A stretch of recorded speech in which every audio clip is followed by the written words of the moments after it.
IAS IPS civil service ఏదైతే ఉందో ఇది జాబ్ కాదు, it's service. So competition lakhs లో ఉంది, దానిలో కొంతమంది మాత్రం గవర్నమెంట్ తీసుకుంటుంది. సో ఇప్పుడు ఇన్స్టిట్యూట్ రోల్ అనేది పూర్తిగా ఉండదు, స్టూడెంట్ రోల్ కూడా ఈక్వల్ ఉంటుంది. ఇన్స్టిట్యూట్ గైడ్ చేస్తుంది, ఎలా వెళ్ళాలి చూపిస్తుంది, ఆ దారిలో నడవాల్సింది స్టూడెంట్. సో ఈ సక్సెస్ రేట్ అనేది నాకు ఎందుకో అంత మంచి కాన్సెప్ట్ కాదని అభిప్రాయం.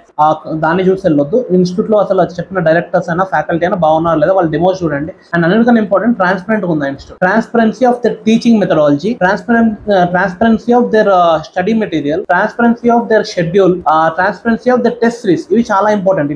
ఈ నాలుగు మీరు గుర్తుపెట్టుకోండి స్టూడెంట్స్. ఈ నాలుగు మీకు ట్రాన్స్పరెంట్ గా ఉండాలి, ఎందుకంటే మీరు నెక్స్ట్ 2 years టైం ఇచ్చేది దీనికి. ఈ నాలుగు కరెక్ట్ ఉంటే ఆ ఫ్యాకల్టీస్ బాగున్నారు, ఈ నాలుగు బాగా చేస్తారు, ఇంప్లిమెంట్ చేస్తారు, ట్రస్ట్ వర్తీ ఫ్యాకల్టీ అని అనుకుంటే then we can go forward. ఇప్పుడు ఎవరైనా ఇన్స్టిట్యూట్ మీరు ఫోన్ చేసి అడిగినా వెళ్ళి కలిసినా కూడా అమ్మా ఈ ర్యాంకర్లను చూసిండ్రా, ఈ ఫోటోలు ర్యాంకర్ల ఫోటోలు చూసిండ్రా, ఇంతమంది ర్యాంకర్లు మీరు ఎందుకు చెప్తాం, బాగా చెప్తాం, అంతా అయిపోద్ది, మీరు వచ్చి జాయిన్ అయిపోండి అని అంటే మాత్రం దండం పెట్టుకొని బ్యాగ్ పట్టుకొని ఉరకండి.